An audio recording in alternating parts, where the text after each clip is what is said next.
We are here today because we are taking another picture of the CO2 that's underground under the Aquistore site. We've injected over 260,000 tons of CO2, and it's time right now to get another picture of it. We do this by using seismic imaging technology. It's a sound wave that you send down into the ground. It bounces off rocks that reside there and comes back to the surface. And we can process those data to produce a three-dimensional image of the underground in a block of earth that's 3 by 3 by 3 kilometers. And we can slice and dice that to look at where the CO2 is. You need a reservoir that will take the CO2, but you also need a cap rock or a seal above it that would keep the CO2 from rising up out of the reservoir and coming back up to the surface. The CO2 travels through a pipeline and gets sent into a well that's about 3.4 kilometers deep. It gets sent into a sandstone formation. It's a saline formation. There's salty water in it. And the CO2 gets injected there and stored in there forever. There's been previous tests just like today.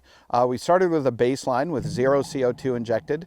We then had another one at 36,000 tons injected, then one at 141,000 tons, and here we are today at 270,000 tons injected. And we're going to take another snapshot of what that CO2 plume looks like underground. We can see at the surface we're recording quite a lot of noise, which is the wind. There are two important parts at a 3D seismic survey. One is the receivers and the other one is the noise source.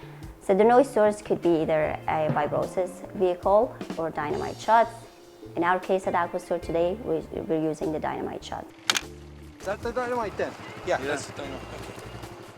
We will be setting them off in a timed sequence, and the waves that bounce off the reservoir will be measured by geophones and fiber optics at surface. There's a 2.5 kilometer by 2.5 kilometer area of investigation. Across this square, there's 630 geophones. Now, a geophone is a microphone that is placed in the ground and listening to sound waves. Each geophone is about 20 meters in the ground, and they're about 70 meters far from one another. Yeah, so here's our splice cassette. And I can pull off the cassette and ship. Ultimately, you're just trying to get top of well, right? We use fiber optics. It's like fiber that you use for the internet.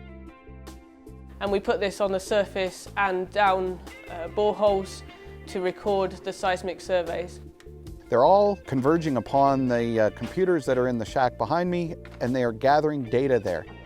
And in this room, our crew are making sure that they are receiving the quality data, and they're making sure everything is working fine.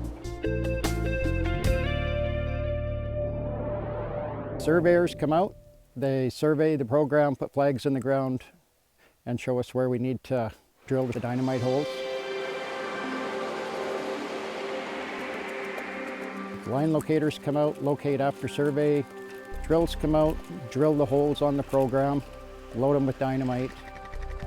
The dynamite charges are about 1 kilogram of dynamite, and they're placed in these shot holes that are about 15 meters deep in the ground. And then once it's all green and we're good to go, we start shooting the program, shoot the dynamite off.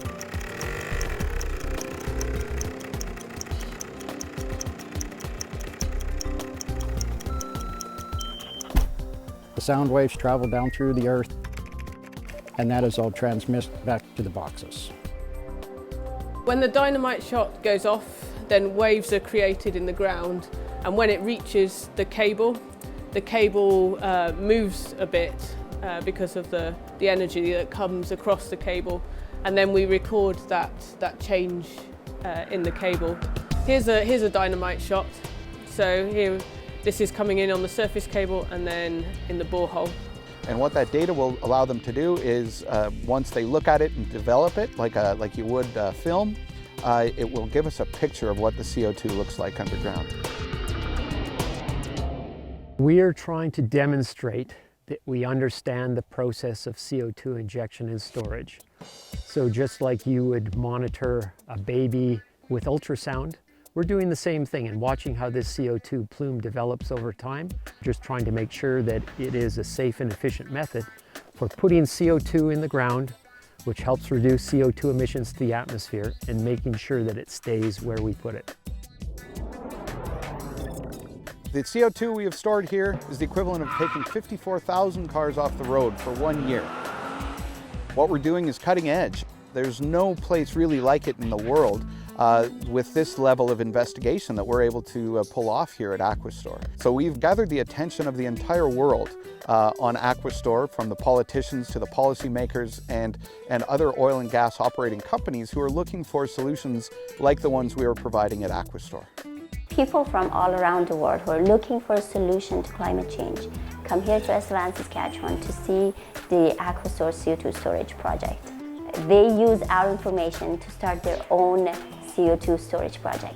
The UK is looking to develop CO2 storage now, and the things that we've learnt here are going to be very important for the projects in the UK and in Europe in general. The Aquistore project is part of Saskatchewan and Canada's mitigation strategy for climate change. We do this work in order to mitigate the emissions from things like coal-fired power plants, natural gas plants, or cement plants. And what the science that we do at Aquistore will help to inform all of these future projects, because CCS, or carbon capture and storage, has to be a big part of Canada's strategy to fight climate change.